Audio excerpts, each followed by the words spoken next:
Hello everyone! After so long away from my model train hobby, I've now returned to it as an adult. But this time with an N-Ncale train. This little guy right here. But this straight back and forth track is a tad boring, so why don't we make it a little more interesting?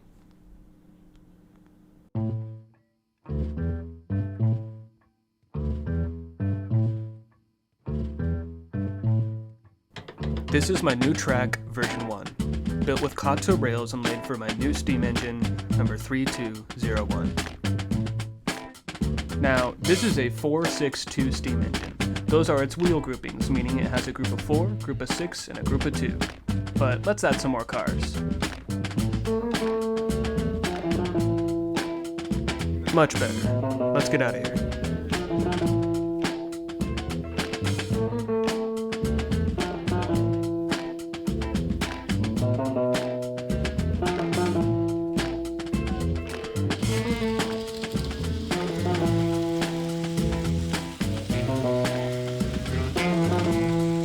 Now, you did hear me correctly at the beginning. I have had a model train set before.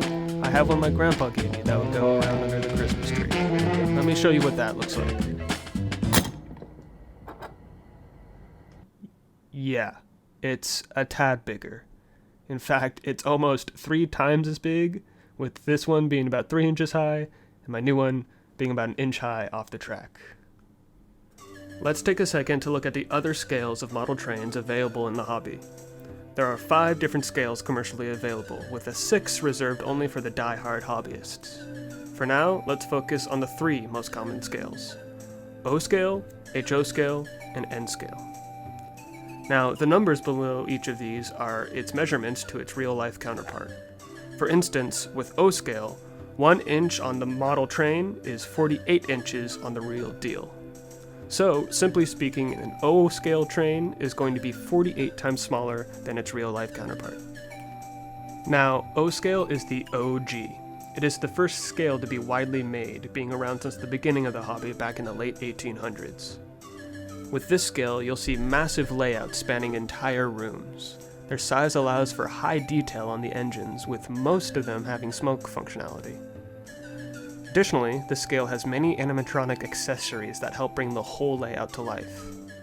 But not many people have a whole room to dedicate to trains, so something smaller was needed. Thus, HO scale was born.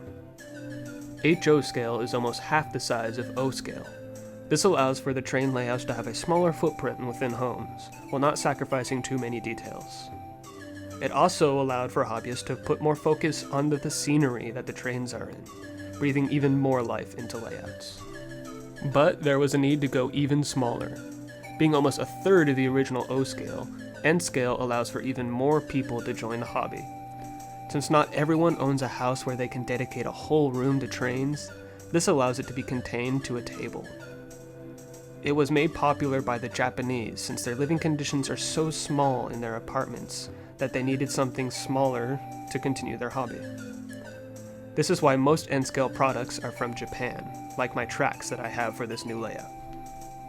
Now, there are 3 scales I haven't talked about, but these are outliers, so I'll go over why I'm not considering them for my new layout. Z-scale is super itty-bitty, and I feel like the main enjoyment from this scale comes from finding increasingly insane ways to hide the layouts. But for me, it's a bit too small, so I'm crossing it out. G scale is where things go off the rails. At this size, they stop measuring the scale and start measuring the gauge between pre-laid tracks. These trains are run on actual coal and can pull a multitude of passengers, so I don't think I had to explain why I'm not considering this. And finally is S scale, probably the least popular scale of train. This is because it is still pretty sizable, and if you're laying out space for an S-scale track, you may as well upgrade to O-scale because they require the same amount of space. Or just downsize to HO scale. So with those 3 outlier scales crossed out, this leaves me with 3 viable scales for my new layout. So why did I pick N-scale? Well, for 2 reasons. The first has to do with how the train is controlled. My old O-scale engine is controlled with DC. That stands for direct current. That means there's a dial where the more I turn it up, the more electricity is put into the track. The electricity travels through the track into the train, where it then starts moving forwards or backwards. This is very limited with controllability compared to newer models. The newer models are controlled with DCC. This stands for Digital Control Center. It does the same thing as DC, but this time with computers. There's a motherboard in the train that decodes commands coming through the tracks. This allows for multiple trains to be run on the same track. It also allows for much more controllability, with options for a horn, lights, sounds, direction, and precise speed control. And the second reason I picked N-Ncale is, well, its size. All I have is this desk to work on, and I need it clear to work on this project, so I'm kinda running into a dilemma. But don't worry, I have a master plan to solve that, but before I can show you, let's clear this away. I've been sipping on some spicy water while doing this, so if you have any, cheers.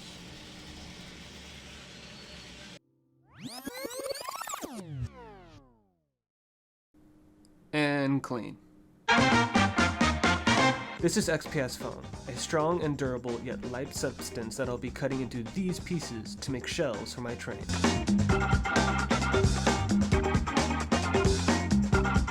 On the back of each strut will be Velcro, the opposite side attached to the wall. This will allow me to put up and take down the shelf without doing any damage to the wall.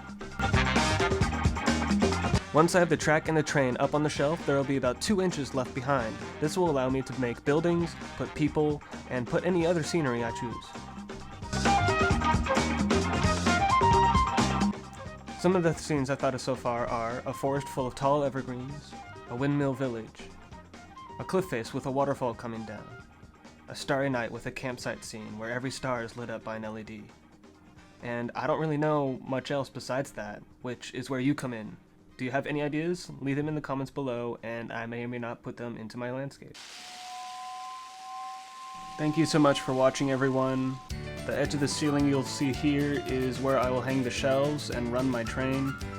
But as you can see, it's quite a lot of wall, so don't forget to comment what scenery you would like me to build for different sections. And again, thank you so much for watching. Don't forget to like and subscribe.